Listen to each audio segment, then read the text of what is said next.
guys. Bulunan ko siya ang balay. Kaya nga guys, hindi talaga maganda ang panahon ngayon guys. Hindi talaga maganda ang panahon ngayon guys. Tingnan mo, makulimlim siya. At dito tayo sa labas. Naghihintay-hintay ako ng releasing for my loan. Wala pa talaga guys. Iwan ko kung ma-approvean ako. In God's grace na lang. Ayan, pinutol ko muna yung malunggay dito sa harapan kasi nga gusto kong may bagong tumubo na naman siya. Ayan. So, may serpentina tayo sa harap at saka paluma na yung ko hollow blocks. Sana nga guys, maano na ako, malilisan na kamo ako sa sa loan ko. Tsaka ito yung nila, noon hindi pa to naka-pins. Hindi pa to naka-gate. So ngayon na, pinag-gate na nila lahat. Yan. So did-in na yan doon. May mga bahay-bahay pa yan doon, pero may shortcut way ang maliit na lagusan doon papunta doon. Yan. Pero sasakyan hindi na yan makakapunta doon, hindi na makakadaan. Tsaka ito yung guys, ayan yan ang harapan sa bahay ko. Yan, nagpicture lang ako ngayon, tapos kumuha lang ako ng hindi talaga maganda ang panahon ngayon. Tsaka ito yun guys, tingnan yung nila, yung construction nila. Alam mo, talaga hindi ako kampante sa ganitong nila, structure nila, kasi yung delikado ba. Pero ewan ko lang talagang naku, Diyos ko po, wala naman nakatira dyan. Dinadagdag lang nila tapos wala namang nakatira dyan. Yun lang ang makukomment ko sa sa pinagawa nilang building na yan. Tingnan mo. Tsaka hindi pa tapos, hindi pa na sana naman, Diyos ko po, ewan ko ba. Pero engineers naman yung mga dyan naggumagawa. May mga contractor talaga sila. Yan, yung maganda nagpi-picture ko lang yun dito guys, kasi yung gusto ko na makita yung panahon, yung hindi maulan, yung ayan may sinag na sa araw pero kukunti lang siya. Yan kukunti lang talaga sinag ng araw, hindi talaga siya bumubula, hindi siya bumubuka. So hopefully naman today maganda ang panahon ngayon, sige, hindi walang ulan po sana. Tsaka yan guys, at hinanap ko rin din yung yung sukat, yung muhon. Yan, may muhon yun kami dyan yan dyan yan sa tapat na yan. May kami dyan, may sukat kami dyan noon. Tsaka hinanap ko, parang nawala siya. Pero iwan ko lang kasi marami kasi mga bato-bato dyan. Pero palagay ko andyan pa yan dyan. Andyan lang yan. So sooner or later guys, maawa ang Panginoon. Sana ko na to, matrabaho na to dito sa harap. Kaya nga parang wala yatang response ang hindi ko lang alam kung anong feedback nila sa akin. Ayan, so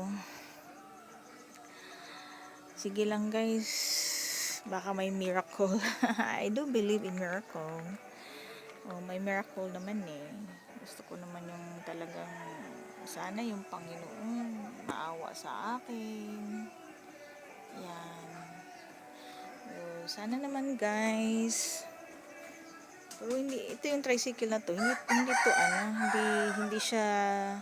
hindi siya tumatakbo kasi nga si kuya nga nag-drive nito, hindi naman hindi pa gumalang yung mata niya, kaya delikado. Pero may sticker naman yung niya, updated naman yung tricycle niya kahit papano. updated naman yung ano niya, sticker niya dyan. May permit naman siya. So, anytime pwede siya makapagpasada. Ayan. So, ayan, binubview ko lang dito sa labas. Naghahanap ng ano, ng magandang araw. Hindi naman, sana hindi na ngayon umuulan kasi ulan ng ulan. Tsaka katutuyo lang ng lupa. Papuntang tuyo na ng lupa. Ayan guys. So, sana naman maging maayos lang. Maging maayos lang ang panahon ngayon. Yan na guys. Ayan. Sus, namamatay talaga yung ibang mga halaman ko, namamatay siya eh. May ano ako, may ganito ako sa harapan. Iwan ko lang kung anong pangalan dyan. Hindi ko talaga alam kung anong pangalan nun. Kasi namamatay siya eh. Tingnan mo. Tingnan mo siya, namamatay siya. Yan siya. Namamatay ang halaman ko. Hindi siya naging nabuhay. Sana naman okay lang po yun, sana na hindi siya nakukuhanan ba, no? So, bulol ako tuloy. Yan, ito sabi nila gamot daw to, pero ewan ko lang kung anong klaseng sakit, pero marami ako dito na ano yan, tinatanim kasi tumutubo sila kahit saan. Umaakit pa nga dito yan eh, makit yan dito, kaya kinuha ko lang. Tsaka nililinis na yung ano dito, yung sa harapan sa gilid ng medyo sa bahay ko. Ayan guys, ang dami pang ano nito, ang dami pang i-improve nito. Ay, pagpasa Diyos ko na lang, sana naman guys. Pero di bale, magtatrabaho naman ako, tsaka magsasave.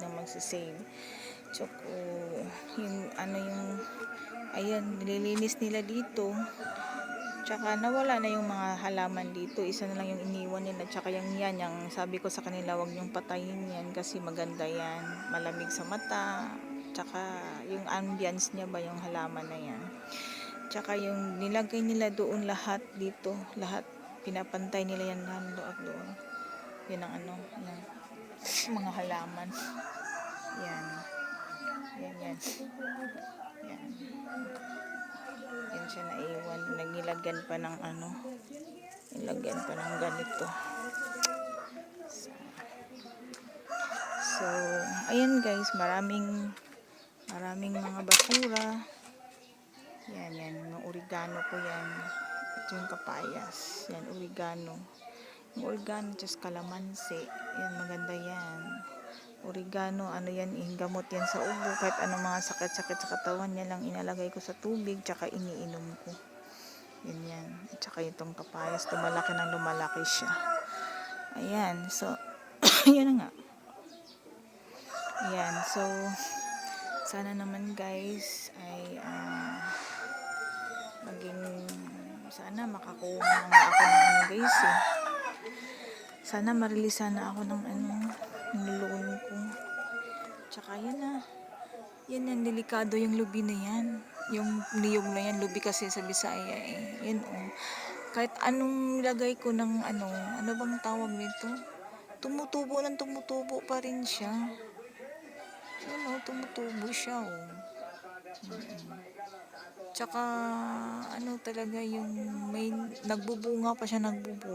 So alam ko naman yung puno na yan ay sa amin pala yan. Sabi ko naman ipatataga ako sana. Kaso ayoko naman kasi sa amin pala yung punong niyog na yan. Sa amin pala ito. Diyos ko, ano ba naman yan? Pero sige lang, okay lang, at least naman sooner masusukat siya. So okay lang, at least ano na yun, ma magawaan na ng gate dito sa harapan. Yan. So ipapaputol ko sooner or later tong puno na to para maging safety din kami dito kahit papano. Okay? Yan guys, may papakita ko lang, sinasabi ko lang yung about sa panahon ngayon. Sana naman walang bagyo, mga maaliwalas lang yung panahon, wala lang sanang malaking ulan, ganun. Yun lang guys, yan ang update ko ngayon sa aking vlog.